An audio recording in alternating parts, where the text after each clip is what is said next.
نیلا دائرہ. سطح آپ پر پیار و محبت کی پرکیف لہریں اور زیر آپ انتقام کا سونامی پڑ رہا تھا. بربریت کی دلخراش اور دلدوز داستان جہاں لہو سے لہو کو دھویا جا رہا تھا. ناز پرور ناز آفرین زخم در زخم، ریزہ ریزہ وجود کے ساتھ سچ اور جھوٹ کی تلاش میں جان بلب تھی. ایک خوشحال خوش و خرم خاندان کے بکھر جانے کا ناقابل فراموش واقعہ. مصنف امجد رئیس. فل کیوٹی ویسٹ 49 اسٹریٹ کے لیفی نائی بار میں بیٹھا تھا. اکیلے اکیلے ایک آواز آئی. کیوٹی نے گردن پھیری. نہیں براڈ، اور جوری کا انتظار کر رہا ہوں، وہ بولا. بوتھ نے برابر کے اسٹول سے اخبار ہٹایا اور بیٹھ گیا. اداس لگ رہے ہو، بوتھ بولا. کیا پیو گے؟ کیوٹی نے بیئر کی طرف توجہ دی. بعد میں پیوں گا، پہلے یہ دیکھو. بوتھ نے ایک لفافہ نکالا. کیوٹی کا کہکہا بے ساختہ نکل گیا. کس نے گدگدی کی؟ بوتھ نے اظہار حیرت کیا. یار، جب بھی نٹالی روب سے ملتا ہوں اسے تصویریں دکھاتا ہوں. آخری بار ملا تو بھنا گئی تھی، کیوٹی بولا. خوب، یہ دیکھو، بوتھ نے کہا. کیوٹی نے شیٹ پڑھی. اوپر لکھا تھا criminal evidence, Seattle office, FBI، Pike market, homicide Sharon Robb. Crime scene پر فیلڈ آفیسر کے ساتھ ہماری ٹیم بھی پہنچی تھی، بوتھ نے سمجھایا. وہ ٹیم پہلے ہی اتفاق سے بہت قریب تھی. انچارج نیا اور جوشیلا تھا، سمجھدار بھی. جس ہوٹل سے فائرنگ ہوئی تھی اس نے ادھر دوڑنے کی بجائے کیمرے کی مدد سے بھاگنے والی گاڑیوں کے نمبر نوٹ کر لیے. ان میں سب سے آگے کرائسلر بیرن تھی. اس کا نمبر مشیگن کا تھا، EV67490. احتیاطاً ہم نے پچھلی 2 گاڑیوں کو بھی ٹارگٹ کیا، بوتھ نے کہا. اسمارٹ. کیوٹی نے فوٹو دیکھے. وہ کرائے کی گاڑی تھی، 2 دن پہلے ہائر کی گئی تھی. حملے کے اگلے روز ساکرامنٹو ایئرپورٹ کے قریب واپس کر دی گئی، بوتھ نے کہا. کیوٹی نے بے صبری سے اسے دیکھا. تمہارے لیے بیئر کا آرڈر دوں یا نام بتا رہے ہو؟ کیوٹی بولا. اسکینر، جان اسکینر. رپورٹ میں جزیات بھی ہیں لیکن تفصیل کی ضرورت نہیں، بوتھ نے کہا. کیوٹی کی آنکھیں چوڑی ہو گئیں. اسکینر کا لائسنس ہی روب تک پہنچنے کے لیے کافی رہا. مطلب ہم خچر تھے. جو کچھ ہو رہا تھا اس کے پیچھے مارکیڈو نہیں بلکہ روب کا ہاتھ تھا. کتے نے اپنی بیوی کو بھی نہیں بخشا. ہم روب کو کمتر سمجھنے کی خوفناک غلطی کرتے رہے. مسئلہ یہ کہ اسسٹنٹ ڈائریکٹر کمنگس کی سوچ اسی رخ پر ہے اور وہ پہلے ہی دونوں کو بلو زون میں بھیجنے کا فیصلہ کر چکا ہے، کسی بھی قیمت پر. سیکیورٹی پروگرام میں مزید گڑبڑ اس کی برداشت سے باہر ہے، بوتھ نے کہا. روب اور مارکیڈو ایک دوسرے کے مقابل ہیں؟ مجبوری ہے، دونوں کو بلو زون میں لے کر جانا ہوگا، بوتھ نے شانے اچکائے. کیوٹی سر ہلا کر کھڑا ہو گیا. اس کا دھیان نٹالی کی طرف چلا گیا. اسے علم تھا کہ نٹالی نے اسے صحیح بات نہیں بتائی تھی. نٹالی کے تحفظ کے لیے اب وہ دگنا متفکر تھا. دنیا اندھیر ہو گئی تھی. بچا کیا تھا؟ ایک گریگ کا سہارا تھا جس نے اسے سمیٹا ہوا تھا. گریگ نے اسے خوفناک احساس تنہائی سے محفوظ رکھا تھا اور اب وہ بہت بلندی سے گری تھی، تنہائی کی اتاہ گہرائی میں. وہ کہاں جائے؟ پولیس؟ کیوٹی؟ انہیں سب کچھ کھول کے بتا دے. ہر بات. وہ ٹکڑوں میں تقسیم ہو گئی تھی. لگتا تھا ہر ہڈی ٹوٹ گئی ہے. وہ چل کیسے رہی تھی؟ وہ ہار گئی تھی. شکست فاش. فون مرتاش ہوا. گریگ کال کر رہا تھا. وہ 15-20 مرتبہ کوشش کر چکا تھا. متواتر کوشش کر رہا تھا. پیغام دے رہا تھا. نٹالی پلیز اٹھا لو پلیز. اس مرتبہ نٹالی نے فون اٹھا لیا. جسم کے ہر ریشے میں دکھن تھی. نٹالی پلیز مجھے وضاحت کا موقع دو، وہ چلایا. وضاحت کے لیے بچا کیا ہے؟ میں تو پہلے ہی نیم مردہ تھی. تم نے میرے ساتھ کیا کر دیا؟ نٹالی نے کہا. میں تسلیم کرتا ہوں، میں جھوٹا نہیں ہوں. 4 سال پہلے مجھے تم سے متعارف کرایا گیا تھا تمہاری دیکھ بھال کے لیے. میں قسم کھاتا ہوں. ہاں، میرا نام کنسر جا ہے. آئی ایم سوری نٹالی، میں ابتدا میں ہی تم سے محبت میں گرفتار ہو گیا تھا. یہ سب سے بڑا سچ ہے. میں اپنی زندگی کی قسم کھاتا ہوں، گریگ کہہ رہا تھا. تم کس کے لیے کام کرتے ہو؟ نٹالی نے کہا. کسی کے لیے نہیں، میں صرف تمہارا شوہر ہوں، گریگ بولا. نہیں نہیں، تم ڈیوٹی پر تھے، تمہاری ڈیوٹی ختم ہو گئی، نٹالی نے کہا. پلیز مجھے بتاؤ کہ تم کہاں ہو. اس کی آواز میں مایوسی اور درد تھا. میں تم سے محبت کرتا ہوں، گریگ بولا. گریگ چلے جاؤ جاؤ، نٹالی نے کہا. نہیں میں نہیں جاؤں گا، گریگ بولا. دروازہ کھلتے ہی آنٹی ایبی کی آنکھوں میں حیرت امڑ آئی. نٹالی، او مائی گاڈ، تم یہاں؟ نٹالی کی خالہ کو سمجھنے میں 1 سیکنڈ لگا کہ کوئی خراب بات ہے. کیا ہوا بیبی؟ آنٹی میں چند روز یہاں پر رہ لوں، نٹالی نے کہا. ہاں کیوں نہیں، یہ کوئی پوچھنے کی بات ہے؟ ایملی، جسٹن دیکھو کون آیا ہے۔ تھوڑی دیر کے بعد اندر گھر میں ہڑبونگ مچ گئی تھی۔ تم میرے کمرے میں سو جانا، ایملی نے جوش کے ساتھ کہا۔ تم جیل کا کمرہ بھی استعمال کر سکتی ہو، آنٹی نے کہا۔ کوئی مائنڈ تو، نٹالی نے کہنا چاہا۔ میری جگہ تمہاری ماں ہوتی تو وہ بھی اسی طرح پیش آتی میرے ساتھ، نٹالی نے اس بات میں سر ہلا دیا۔ انکل جارج کہاں ہیں؟ نٹالی نے پوچھا۔ وہ 7 بجے آئیں گے، آنٹی نے کہا۔ ایملی کی اسکواش جاری تھی۔ اس کی نئی ٹیم کا نام فرینڈز تھا۔ رینکنگ میں ٹیم تیسرے نمبر پر تھی۔ آنٹی ایبی کے بچے جل اور میٹ ہیولٹ ہائی اسکول میں تھے۔ انکل ڈیوڈ آئے تو ایبی کے ساتھ کچن میں ہاتھ بٹانے لگے تاکہ نٹالی ایمی اور جسٹن کے ساتھ وقت گزار سکے۔ آنٹی سے شوہر کی بات مخفی رکھنا اچھا نہ تھا، تاہم اس نے اصل بات نہیں بتائی تھی۔ اسی طرح ڈیڈی کی زندگی کی اطلاع بھی اس نے بہن بھائی کو دے دی۔ اس اطلاع پر وہ ہیجان کا شکار ہو گئے تھے اور جاننا چاہتے تھے کہ وہ کہاں پر ہیں۔ نٹالی نے لا علمی کا اظہار کیا اور یہ سچ بھی تھا۔ اس نے اتنا ہی بتایا کہ وہ ٹھیک ہیں۔ 7-11 اگلی صبح ہیولٹ کے 711 اسٹور میں جا کر اس نے پے فون میں ضروری تبدیلیاں کی، جس کے بعد کوئی سیل فون اسے ٹریس نہیں کر سکتا تھا۔ رات وہ بہت کچھ سوچتی رہی تھی۔ اس نے اس طویل اور خونی کہانی کو انجام تک پہنچانا تھا۔ ڈیڈی، کیوٹی، مارکیڈو اور گریگ سب دغاباز تھے۔ سب نے کسی نہ کسی شکل میں اسے دھوکہ دیا تھا، اور ان میں سے ہی کوئی ایک تھا جس پر اسے آخری بار بھروسہ کرنا تھا۔ یہ ایک دشوار اور خطرناک فیصلہ تھا۔ اس نے نمبر پنچ کیے۔ رابطہ ہونے پر وہ بولی، اوکے میں تیار ہوں، کیا پوچھنا ہے؟ نیٹ، میں خوش ہوں کہ تم نے ایک اچھا فیصلہ کیا ہے، آواز آئی۔ ملاقات کے لیے نٹالی نے ایک پبلک پلیس کا نام لیا جہاں تنہائی کا کوئی امکان نہیں تھا۔ اس نے رابطہ ختم کر دیا۔ کوئی ہمیشہ زندہ نہیں رہتا۔ آسکر مارکیڈو کی بیوی شیرن، مارگریٹ، یہ اور دیگر زندہ ہوتے اگر وہ سیکیورٹی پروگرام میں جانے سے انکار نہ کرتی، کون جانے۔ اس نے بیگ کی تہہ میں کیوٹی کی دی ہوئی گن کے اوپر میک اپ کیس رکھ دیا۔ اس کال کے تھوڑی دیر بعد لوئس کے فون کی گھنٹی بجی۔ وہ بروک لین میں تھا، کرائے کے ایک سال خوردہ اپارٹمنٹ میں۔ فون اٹھانے کے چکر میں ہاتھ سے ٹکرا کے اس کی بیوی بچوں کی تصویر نیچے گر گئی۔ بڑبڑاتے ہوئے اس نے فون اٹینڈ کیا۔ اس کال کا وہ سارا دن انتظار کرتا رہا تھا۔ تیار ہو جاؤ، دوسری طرف سے آواز آئی، آج رات تمہاری ضرورت ہے۔ میں تیار ہوں۔ وہ فوٹو اٹھا کر بیوی بچوں کی تصاویر دیکھنے لگا۔ لوئس، تم نے ہر کام اچھا کیا ہے، میں تمہاری وفاداری سے خوش ہوں۔ آج کا کام بھی اچھی طرح کرنا، اس کے بعد تم اپنے گھر بیوی بچوں کے پاس جانے کے لیے آزاد ہوگے۔ اور رابطہ منقطع ہو گیا۔ لوئس کو بھی گھر جانے کی بے قراری تھی۔ اس نے اپنے سب سے چھوٹے لڑکے کو صرف ایک بار دیکھا تھا۔ نٹالی پرامیناڈو بروک لین میں تھی۔ اس کے عقب میں ایسٹ ریور کی دوسری جانب مینہٹن کی بلندیاں تھیں۔ اتوار کا دن تھا، رش زیادہ ہی تھا۔ کراؤڈ ہی اس کے لیے حفاظتی دیوار تھا۔ بروک لین برج کیبلز کے سہارے اس کے سر پر تھا۔ اس نے اطراف کا جائزہ لیا۔ وہاں پولیس کے 2 اہلکار بھی موجود تھے۔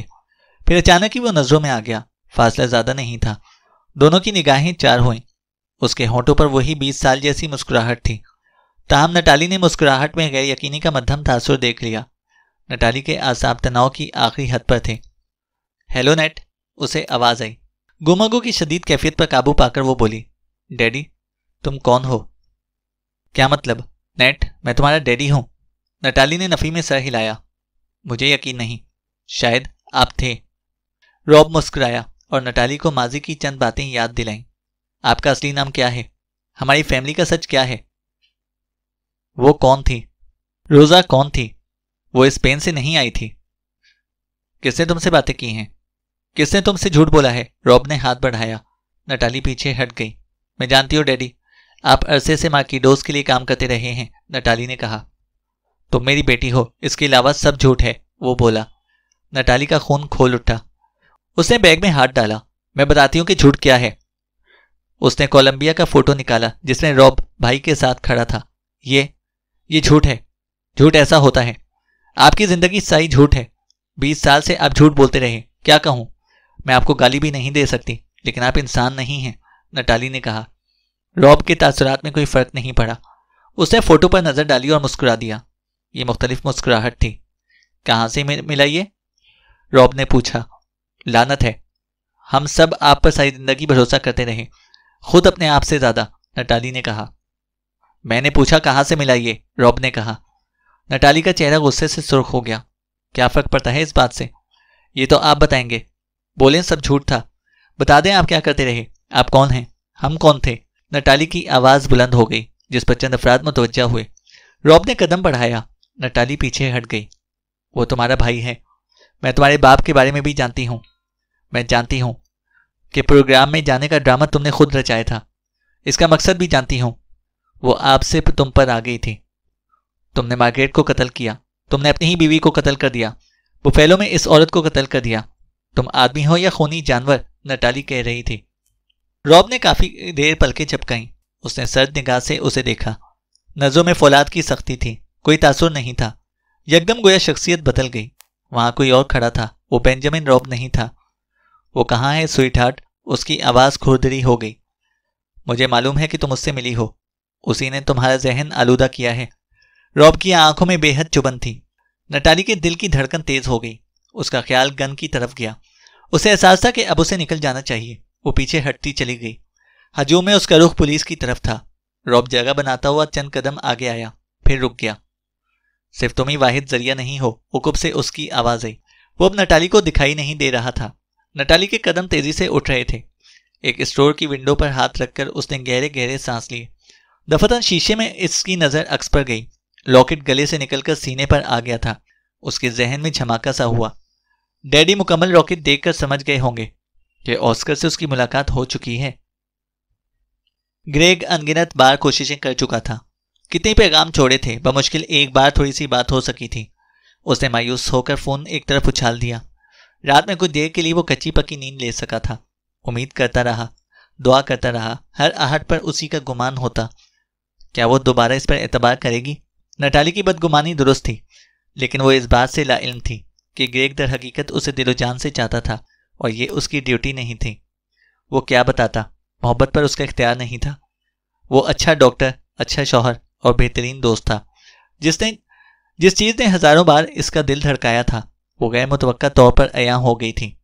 لیکن فیملی، بلڈ لائن، وہ اسے دفن نہیں کر سکتے تھے۔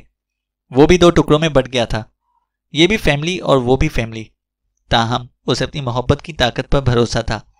اسے اپنی بلڈ لائن سے نفرت محسوس ہونے لگی۔ وہ شرمندہ تھا، لیکن اصل فیملی کے بغیر وہ ایک آوارہ، لاوارث، سڑک چھاپ لڑکا ہوتا۔ بلڈ لائن کا قرض وہ کب تک اتارے گا؟ یہ سودا اب اسے مہنگا لگ رہا تھا۔ اسے علم تھا کہ نٹالی خطرے میں ہے اور وہ بے بس کروٹیں بدل رہا تھا۔ اچانک سیل فون گنگنایا۔ وہ اچھل پڑا۔ نٹالی! لیکن آواز سن کر اس کے دل کی دھڑکن رک گئی۔ بچے، آج تمہاری ضرورت ہے، لیب پہنچو، آواز آئی۔ ایک ہی مقام تھا جہاں وہ جا سکتی تھی۔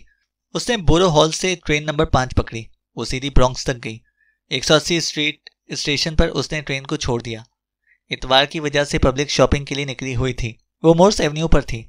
اسے سرخ اینٹوں سے بنی 3 منزلہ عمارت نظر آ رہی تھی۔ دروازے کی پیشانی پر پیکرز لیب لکھا تھا۔ وہاں وہ محفوظ تھی، محدود وقت کے لیے ہی صحیح۔ اس نے چابی لاک میں گھمائی اور الارم کوڈ پنچ کیا۔ دروازہ کھول کر وہ اندر آئی اور اسے بند کر دیا۔ خوب اطمینان کرنے کے بعد وہ دیوار کے ساتھ لگ کر کھڑی ہو گئی۔ مانو اسے ڈیڈی کا آخری جملہ یاد آیا، صرف تم ہی واحد ذریعہ نہیں ہو۔ اس کا دل کٹ کے رہ گیا۔ خیال ایملی اور جسٹن کی طرف گیا۔ کیا انہیں معلوم ہے کہ وہ دونوں آنٹی ایبی کے گھر پر ہیں؟ وہ بدحواس ہو گئی۔ نٹالی نے سیل فون نکالا، کیوٹی کا نمبر تلاش کر کے اسے بے چینی سے رابطہ کیا۔ کون جانے وہ کہاں ہے؟ دھڑکن بڑھنے لگی۔ تیسری گھنٹی بجی اور کیوٹی کی آواز آئی، تھینک گاڈ، میں نٹالی ہوں۔ وہ تقریباً چیخ اٹھی۔ کیا ہوا؟ کیا مسئلہ ہے؟ میں نے ڈیڈی کو دیکھا ہے، میں جانتی ہوں وہ کیا کر چکے ہیں۔ صورتحال بہت گھمبیر ہے۔ میں مارٹیڈو کو بھی جانتی ہوں، اسے بھی دیکھا، اور ڈیڈی میری تلاش میں ہیں، کیونکہ انہیں علم ہو گیا کہ میں جانتی ہوں وہ کہاں ہے۔ نٹالی نے کہا۔ کون کہاں ہے؟ خود کو سنبھالو، کیوٹی کی آواز آئی۔ مارٹیڈو، میں جانتی ہوں، نٹالی نے کہا۔ اوکے، تم کہاں ہو؟ کیوٹی نے پوچھا۔ میں لیب میں ہوں، محفوظ ہوں، نٹالی بولی۔ وہیں رہو، کسی صورت باہر مت نکلنا۔ میں نیو جرسی میں ہوں، ایف بی آئی سے رابطہ کرتا ہوں۔ ایف بی آئی کے علاوہ کسی کے لیے دروازہ مت کھولنا، میں بھی یہاں سے نکلتا ہوں، کیوٹی بولا۔ نٹالی نے حامی بھر لی۔ ایملی اور جسٹن کے بارے میں بتایا کہ وہ بھی خطرے میں ہیں۔ میں سنبھال لوں گا، کیوٹی نے کہا۔ کیوٹی سے بات کر کے اس نے فوراً آنٹی کا نمبر ملایا۔ ہم گھر پر نہیں ہیں، وائس ریکارڈنگ میں جواب ملا۔ پھر اس نے ایملی اور جسٹن کا نمبر ملایا۔ رابطہ نہیں ہو سکا۔ اس کی بوکھلاہٹ بڑھ گئی۔ ہراس کے عالم میں اس نے پیغام دیا، ایملی، تم اور جسٹن کسی محفوظ جگہ پر چلے جاؤ، پڑوس میں، دوست کے گھر، آنٹی کے گھر سے نکل جاؤ۔ مجھ پر بھروسہ کرو، جلدی کرو، وضاحت بعد میں، پولیس بھی پہنچ رہی ہے۔ اس نے پھر آنٹی کا نمبر ملایا لیکن کوئی نتیجہ نہیں نکلا۔ بعد ازاں اس نے بیگ میں سے گن نکالی۔ کیا وہ ڈیڈی کے خلاف اسے استعمال کر سکے گی؟ اسی وقت ڈور بزر بولنے لگا۔ Thank you God. وہ تیزی سے اٹھی، گن کاؤنٹر پر رکھ دی اور ہال وے میں بھاگ کر فرنٹ ڈور پر آئی۔ کون ہے وہاں؟ اس نے سوال کیا۔ ایجنٹ بوتھ، FBI، جواب آیا۔ نٹالی استقبالیہ ڈیسک کے پیچھے گئی اور ویڈیو مانیٹر کو دیکھا۔ Black and white screen per both نظر آیا۔ اس کے پیچھے بیس بال کیپ میں دوسرا ایجنٹ تھا جس نے شناختی بیج بلند کیا ہوا تھا۔ نٹالی نے بھاگ کر دروازہ کھول دیا۔ سبز بتی جل اٹھی اور اسی وقت سیل فون بھی بجنے لگا۔ وہ دونوں اندر آ گئے۔ بوتھ کی آنکھیں غیر فطری انداز میں بجھی ہوئی تھیں۔ نٹالی کو احساس ہوا کہ آنکھیں زندگی کی روشنی سے محروم ہیں۔ اس کے سینے پر 2 سرخ دھبے تھے۔ وہ زمین بوس ہو گیا۔ پیچھے والے آدمی نے کارڈ ایک طرف کو چھال دیا۔ نٹالی کی آنکھیں دہشت سے پھیل گئیں۔ وہ بجتے ہوئے فون کی طرف متوجہ ہوئی۔ نیٹ، فون رکھ دو، روب نمودار ہوا۔ وہ مانیٹر کی زد سے باہر تھا۔ پھر اس نے دوسرے ایجنٹ کی لاش کو دھکیلا۔ وہ بوتھ کے قریب ہی گرا۔ حلق سے نکلنے والی چیخ بے ساختہ تھی۔ نٹالی نے دونوں لاشوں کو دیکھا اور باپ پر نظر ڈالی۔ تم یہاں رکو، روب نے ٹوپی والے کو اشارہ کیا اور ہال وے میں قدم رکھا۔ اس نے دروازہ بند کیا لیکن بولٹ نہیں لگایا۔ نیٹ، بتاؤ وہ کہاں ہے؟ اس کی آواز میں سے محبت معدوم ہو چکی تھی۔ نٹالی الٹے قدموں واپس چل رہی تھی۔ یہ صدمہ فکر و نظر کے تمام زاویے توڑ گیا تھا۔ اس کی حالت پہلی بوسیدہ تھی۔ 2 دن سے اس نے ہیومولن انسولین بھی نہیں لی تھی۔ وہ بار بار پلکیں جھپکا رہی تھی۔ ان کے اندازے اور تجربے کے مطابق گلوکوز کی سطح 400 کے آس پاس تھی۔ دل گویا بڑھ کر دگنے سائز کا ہو گیا تھا۔ اس کو چند بلاک کے فاصلے پر میڈیکل سینٹر میں ہونا چاہیے تھا۔ ہیومولن اس کے بیگ میں نہیں تھی۔ اس نے لیب میں آتے ہی چیک کیا تھا۔ ریڈنگ 435 سے اوپر گئی تو وہ کوما میں جا سکتی تھی۔ وہ ارادے کے بل پر کھڑی تھی۔ ماں ان نٹالی نے محسوس کیا کہ وہ کاؤنٹر کے قریب ہے جہاں گن رکھی تھی۔ وہ لیب کے دوسرے حصے میں جانا چاہ رہی تھی جہاں وہ تجربات کرتی تھی۔ وہاں لاک ہونے کے بعد وہ کسی کو کال کر سکتی تھی۔ اچانک وہ رخ بدل کر بھاگی اور تجربہ گاہ میں گھس گئی۔ دروازہ بند کر کے اس نے خود کو دروازے پر گرا دیا۔ بچی کھچی تمام توانائی اس نے دروازہ راک کرنے پر لگا دی، لیکن روب کے مقابلے میں ظاہر ہے یہ ناکافی تھی۔ نو ڈیڈی، نو، وہ چلائی۔ دروازہ چھوڑ کر جو اس کے ہاتھ میں آیا اس نے پھینک کر مارا۔ بیکرز، وائلز، جارز، میں تمہاری بیٹی ہوں، وہ چلائی۔ سینے میں ایک حشر سا برپا تھا۔ میں تمہاری بیٹی ہوں، وہ چلائی۔ سینے میں ایک حشر سا برپا تھا۔ حلق میں کانٹے اگ رہے تھے۔ وہ ایک بازو سامنے کیے بڑھتا رہا۔ نٹالی نے ٹوٹے ہوئے بیکر سے اس پر وار کیا لیکن روب نے بآسانی اس کی کلائی پکڑ کر مروڑ دی۔ نٹالی کا چہرہ سرخ ہو گیا تھا۔ بیکر کا ٹکڑا نیچے گر گیا۔ میری ماں کو کیوں مارا؟ وہ محبت کرتی تھی۔ ہم سب محبت کرتے تھے ڈیڈی، کیوں؟ اس کی آواز بھٹکنے لگی۔ اس نے ہتھیار کی تلاش میں ادھر ادھر دیکھا۔ کاؤنٹر پر گن پڑی تھی لیکن وہ ہال وے میں تھی۔ روب کے ایک ہاتھ میں اس کی گن تھی، دوسرے ہاتھ میں اس نے نٹالی کی گردن دبوچ کر پیچھے کو دھکیلا۔ آکسیجن کے لیے پھیپھڑوں نے زور لگایا۔ منہ ماہیے بے آپ کی مانند کھل گیا تھا۔ ڈیڈی، اس کی آنکھیں حیرت اور تکلیف سے پھٹ گئیں۔ دفتن روب نے گردن چھوڑ دی اور گولڈن چین پر ہاتھ مارا۔ لاکٹ باہر آ گیا۔ بتاؤ وہ کہاں ہے؟ میں یہاں ہوں، تمہارے قریب، عقب سے آواز آئی۔ لوئس حسب ہدایت ہال کے باہر ٹھہرا ہوا تھا۔ اس نے اپنا کام صفائی سے کیا تھا۔ لڑکی کا تعاقب کامیاب رہا تھا۔ علاوہ ازیں 2 ایجنٹ بھی تھے جو اس کے ہاتھوں مارے گئے تھے۔ بس اب صرف ایک کام رہ گیا تھا جو ذرا ٹیڑھا تھا، لیکن اس کے بعد وہ واپس اپنی بیوی بچوں کے پاس جانے کے لیے آزاد تھا۔ روب اندر کیا کر رہا ہے؟ اس نے سگریٹ سلگاتے ہوئے سوچا۔ گھڑی پر نظر ڈالی اور گہرا کش لیا۔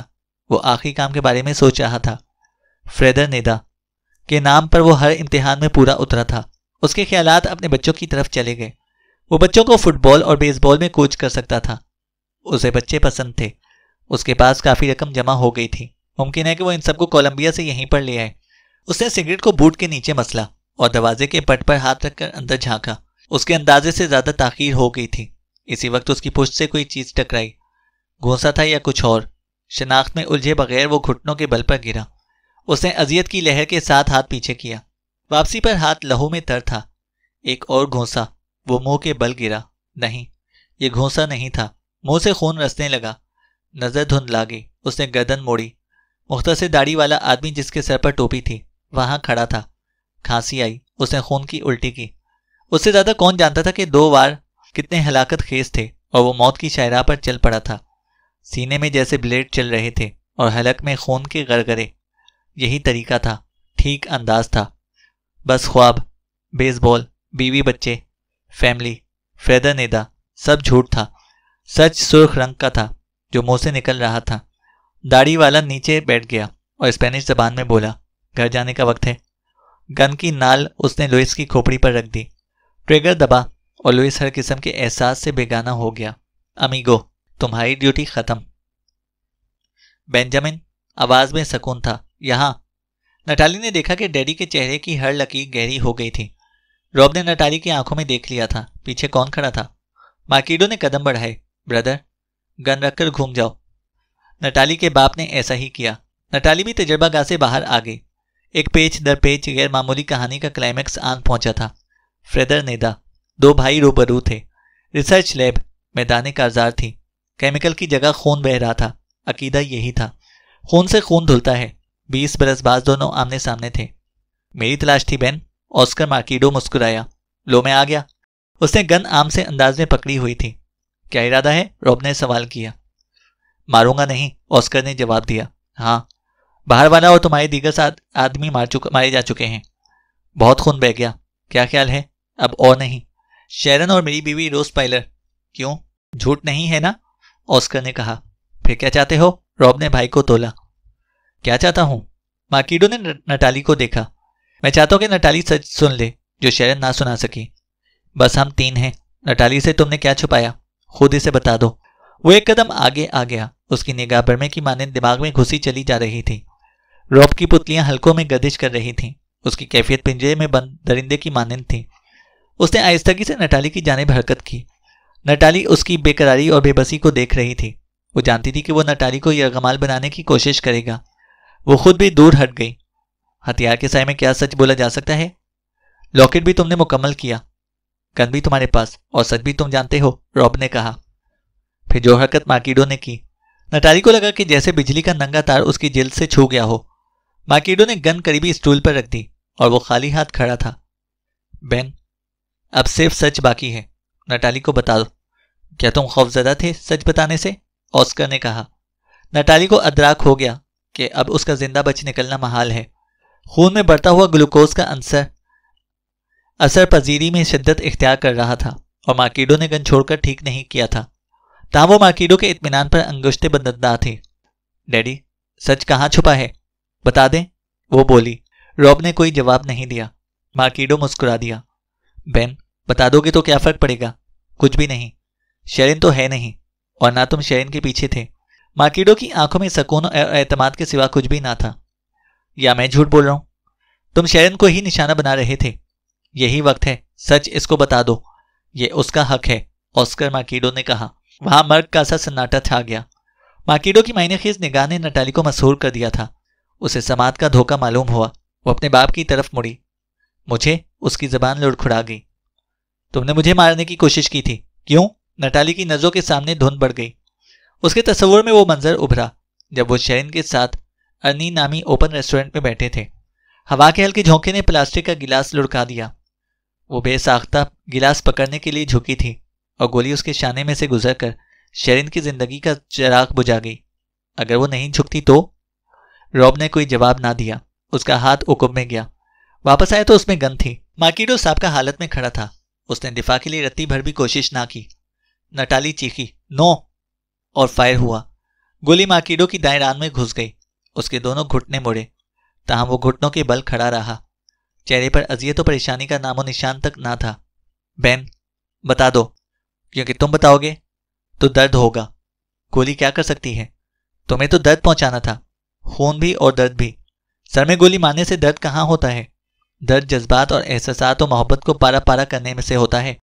خون سے خون کو دھو گے، یہ تم ٹھہر کے کرو گے۔ میں غلط کہہ رہا ہوں نا؟ لیکن یہ عقیدہ باطل تھا، ورنہ لوئس کے فوراً بعد تمہاری باری یقینی تھی، میرے ہاتھوں۔ یہی وقت ہے، جلدی کرو، بتاؤ۔ مارکیڈو نے نٹالی کو دیکھا۔ اس کی آنکھوں میں نرمی اور یقین کے ساتھ نٹالی نے محبت کی جھلک بھی دیکھی۔ وہ خود بے سوز و صدا لب بستہ کھڑی تھی، آنکھوں سے موج خون رواں تھا۔ بتاؤ، لاکٹ کے بارے میں بھی بتاؤ، اس کا راز بھی بتاؤ، ماکیڈو نٹالی کو دیکھ کر یوں مسکرا رہا تھا جیسے وہ اس کی بیٹی ہے۔ نٹالی، تمہاری ماں چاہتی تھی کہ لاکٹ تم تک پہنچے۔ وہ متواتر نٹالی کو دیکھ رہا تھا۔ شیرن نہیں، تمہاری ماں چاہتی تھی، وہ بول رہا تھا۔ وہ جان بلب ہو گئی، انکشاف در انکشاف۔ رگے جان میں شگاف پڑ گیا، یوں لگا کہ وہ بارود کے ڈھیر پر کھڑی ہے۔ بین، بتا دو، جب درد دیتے ہو، تشدد کرتے ہو تو کیسے کرتے ہو؟ آسکر مارکیڈو کہہ رہا تھا۔ فائر ہوا، گولی مارکیڈو کے شانے میں بیٹھ گئی۔ وہ پیچھے کی جانب جھول گیا اور ایک ہاتھ فرش پر ٹکا دیا۔ نٹالی کی چیخ دل خراش تھی۔ نو ڈیڈی نو! اس نے اپنا سویٹر اتار کر مارکیڈو کے کندھے پر لپیٹ دیا۔ شیرن، ماں، لاکٹ، اس کے اپنے دماغ میں دھماکے ہو رہے تھے۔ کیا کہہ رہے ہو تم؟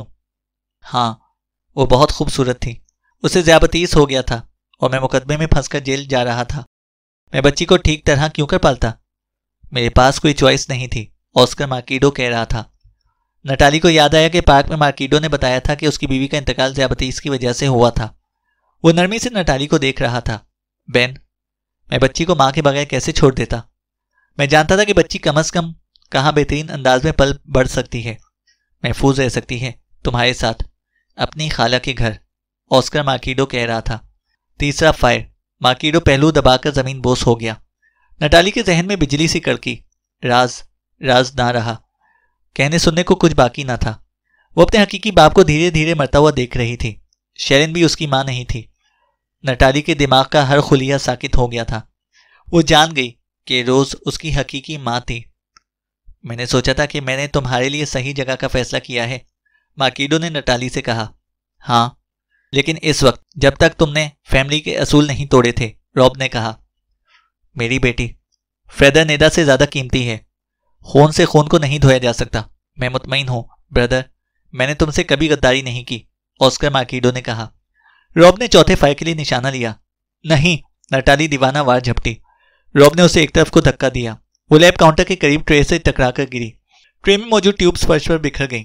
دفتن اسے احساس ہوا کہ وہ جہاں گری تھی وہیں ذرا اوپر کاؤنٹر پر اس کی گن رکھی تھی۔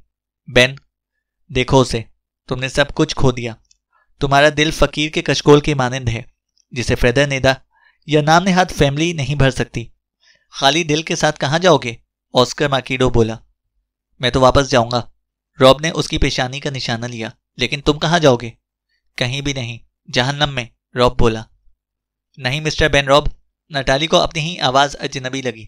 اسے مضبوطی سے دونوں ہاتھوں میں گن پکڑی ہوئی تھی اور گن کا رخ روب کی جانب تھا۔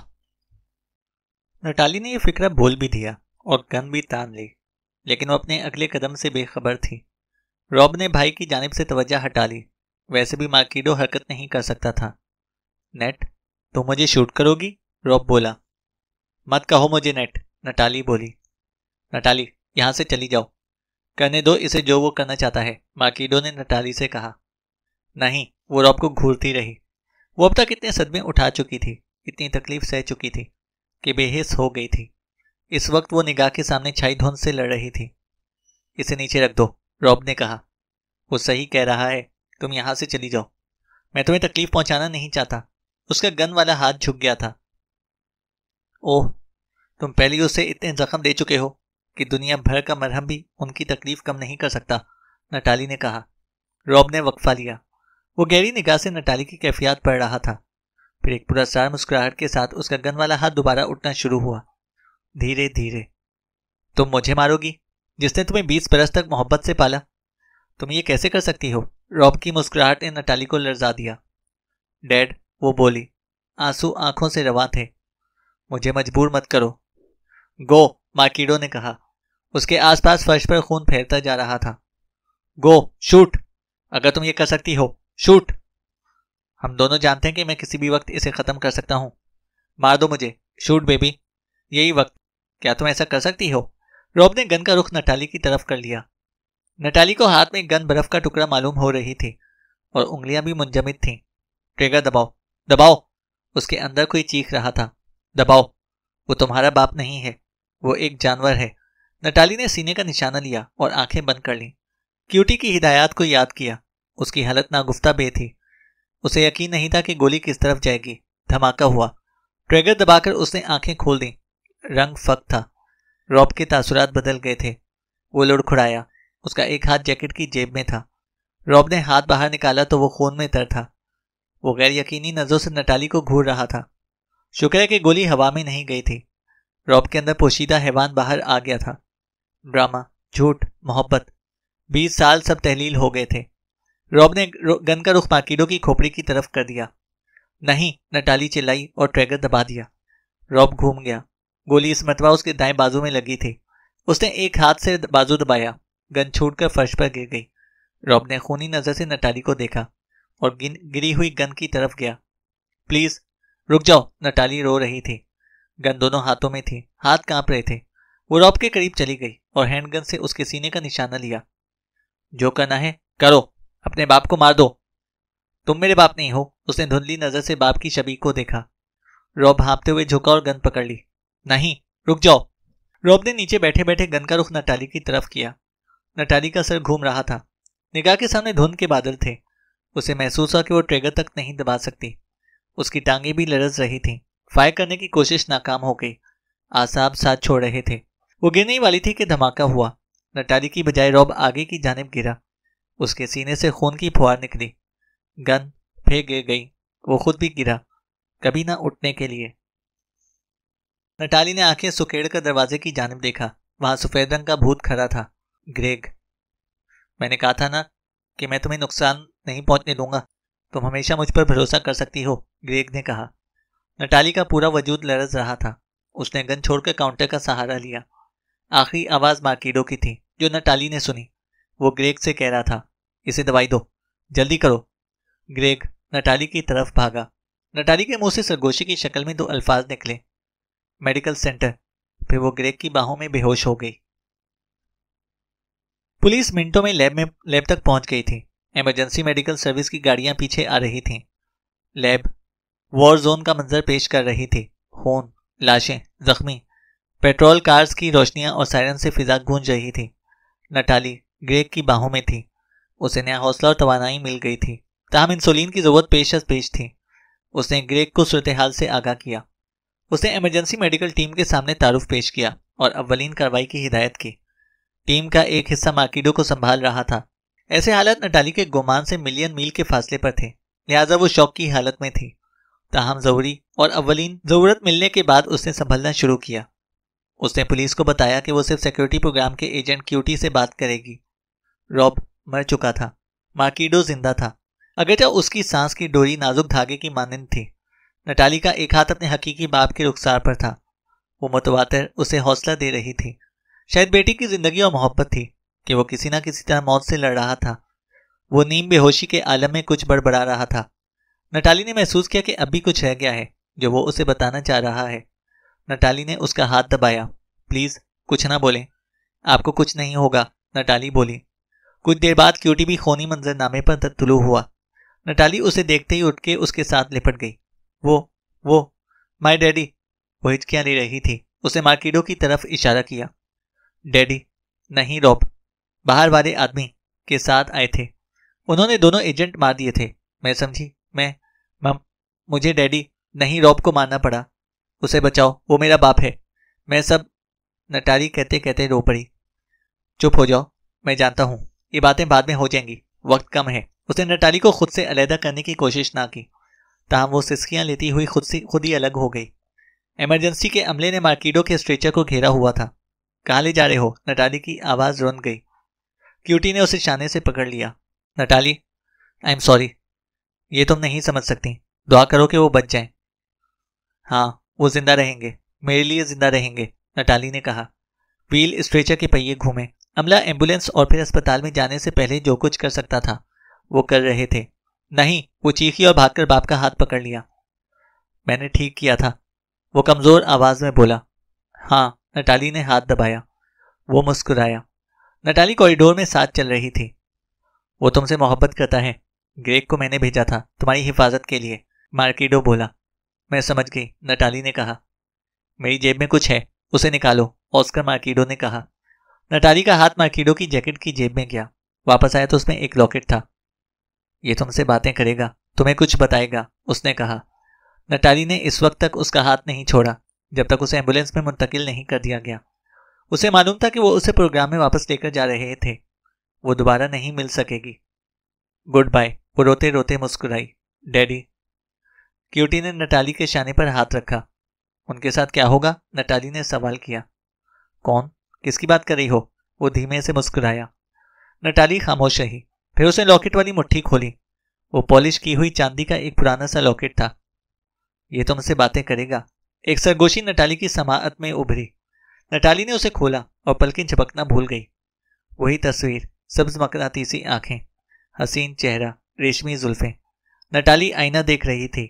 وہ اس کی ماں کی تصویر تھی. خشک آنکھوں سے 2 آنسو کہیں نکل آئے. وہ مسکرائی. تصویر کے نیچے نام کھدا ہوا تھا، روز پائلر. 1 منٹ بعد اس کے گلے میں وہ 2 لاکٹ نظر آ رہے تھے. تھینک یو ماما. پوری طرح سنبھلنے میں نٹالی کو کئی روز لگ گئے. میڈیکل کیئر کے ساتھ پولیس اور FBI کے ساتھ میٹنگز بھی چلتی رہیں. یہ کیسا انجام تھا، ناقابل فراموش. رعب کا آخر میں وہ فکرہ بھی صحیح تھا. تم گزشتہ 20 برسوں کو کیوں کر مٹا سکو گی؟ وہ گریگ کے ساتھ ریٹس میں کافی پی رہی تھی. آئندہ کوئی چیز خفیہ نہیں ہوگی. میرا وعدہ، پکا وعدہ، گریگ نے کہا. گریگ، ڈیڈی کہہ رہے تھے کہ تم مجھ سے بہت محبت کرتے ہو. کرتے ہو؟ نٹالی نے کہا. بہت زیادہ، گریگ بولا. سچ؟ ہاں. اور تم؟ گریگ بولا. کم. کتنا کم؟ بہت کم، نٹالی بولی. سچ کہہ رہی ہو؟ ہاں. کتنا سچ؟ گریگ نے کہا. بہت بہت تھوڑا سا. دونوں ایک ساتھ مسکرائے. ٹینا نے بھی زندگی اور موت کی جنگ جیت لی. تام بستر پر تھی اور جواب دینے کے قابل نہیں تھی. کبھی کبھی ہاتھ اور آنکھوں کی مدد سے اشارے کر دیتی تھی. نٹالی روز پابندی سے ملاقات کے لیے جاتی تھی. ٹینا اسے آنکھیں کھول کر دیکھتی اور نٹالی ایک طرفہ باتیں شروع کر دیتی. ایک روز نٹالی نے محسوس کیا کہ ٹینا کچھ کہنے کی کوشش کر رہی ہے. نٹالی نے اپنا کان اس کے لرزتے ہوئے ہونٹوں پر رکھ دیا. او مائی گاڈ! وہ خوشی سے اچھل پڑی. ٹینا نے ایک تکنیکی لفظ بولا تھا جو اس کی ریسرچ سے متعلق تھا. نٹالی باہر بھاگی. میں گریگو تمہاری ماں کو فون کر کے آتی ہوں. وہ بھی لاؤں گی جو تم نے بولا ہے. Love you. اور وہ بھاگ گئی. تم بتاتی کیوں نہیں ہو؟ گریگ نے اصرار کیا. وہ پھر سے ریٹس میں بیٹھے تھے. کیا بتاؤں؟ نٹالی نے کہا. وہی، کتنا زیادہ پیار کرتی ہو؟ گریگ نے پوچھا. بتایا تو تھا، نٹالی بولی. ٹھیک سے بتاؤ، گریگ بولا. نٹالی نے مسکرا کر اس کی آنکھوں میں دیکھا. قریب آؤ، ٹھیک سے بتاتی ہوں، وہ بولی. یہ ہوئی نا بات. گریگ نے چہرہ آگے کیا. بن پیے نشہ رہتا ہے، محبت نہیں عشق کا پوچھ، نٹالی نے کہا. ہائے، کب سے؟ گریگ کا منہ کھل گیا. کیا کب سے؟ تم ریسرچ کری ہو یا شاعری؟ پھر کہنا، گریگ بولا. کیا کہا تھا میں نے؟ وہ انجان نظر آئی. گریگ کا کہا بلند ہوا. پاگل ہو رہے ہو؟ نٹالی نے اس کے منہ پر ہاتھ رکھا. پاگل؟ میں تو درماندگی خود کی آخری حد پر ہوں، گریگ نے کہا. بس معاف کرو، نٹالی نے ہاتھ جوڑ دیے. ڈاکٹر ٹھیک ہو؟ کیٹس کی ٹانگ مت توڑو. اور ایک بات بتاؤ، نٹالی نے ہنسی دبائی. پوچھئے جناب، گریگ نے کہا. گریگ، کیا میں بلو زون میں کبھی پازون کے باہر ڈیڈی سے مل سکوں گی؟ نٹالی نے پوچھا. یہ کرشمہ تھا کہ وہ بچ گئے ہیں، گریگ نے کہا. کون جانے کبھی ملاقات کا کرشمہ بھی ظہور پذیر ہو جائے. یہی سچائی تھی کہ وہ اپنے ماں باپ کے ساتھ منسلک تھی اور یہ رشتہ کبھی ٹوٹ نہیں سکتا تھا. میموریل سروس اختتامی دعائیہ دور میں داخل ہو رہی تھی. ربی نے حاضرین سے کھڑے ہونے کی درخواست کی. اس قبرستان میں جو لوگ دفن ہیں انہیں ہماری دعاؤں کی ضرورت ہے. ان کے رشتہ دار اور چاہنے والے یہاں پر موجود ہیں. آپ لوگ اب بھی ان کے ساتھ ہیں. دعا کیجیے. ربی نے بولنا شروع کیا اور حاضرین فکرے دہراتے رہے. خود کو آزاد محسوس کریں اور اپنے چاہنے والوں کا نام لیں. دوسری قطار میں کوئی کھڑا ہوا. روتھ برنسٹن، اس نے کہا. ایک اور آواز آئی. Alan Marks. ایک اور. Arthur Levine. حکم میں کوئی کھڑا ہوا. Katrina David. کچھ دیر بعد خاموشی چھا گئی. ربی نے انتظار کیا اور حاضرین کو دیکھا. اسے کوئی غرض نہیں تھی ماضی میں کیا ہوا، اس کی رگوں میں کس کا خون دوڑ رہا تھا. سچی محبت ناقابل تسخیر تھی. نٹالی ایملی اور جسٹن کا ہاتھ پکڑ کر کھڑی ہو گئی. شیرین روب، اس نے بلند آواز میں کہا. ہماری ماں. ہاں، یہ بھی ایک سچ تھا. ختم شد. تو دوستو، یہ ناول بھی اپنے اختتام تک پہنچتا ہے. امید ہے کہ آپ کو یہ ناول ضرور پسند آیا ہوگا. اس ناول کو اپنے دوستوں کے ساتھ بھی ضرور شیئر کریں. اور اگر آپ ہمارے چینل پر نئے ہیں تو ہمارے چینل کو سبسکرائب کریں اور ساتھ موجود بیل آئیکن کو ضرور پریس کریں تاکہ آنے والی ہر ویڈیو کی اپڈیٹ آپ کو بر وقت مل سکے. شکریہ.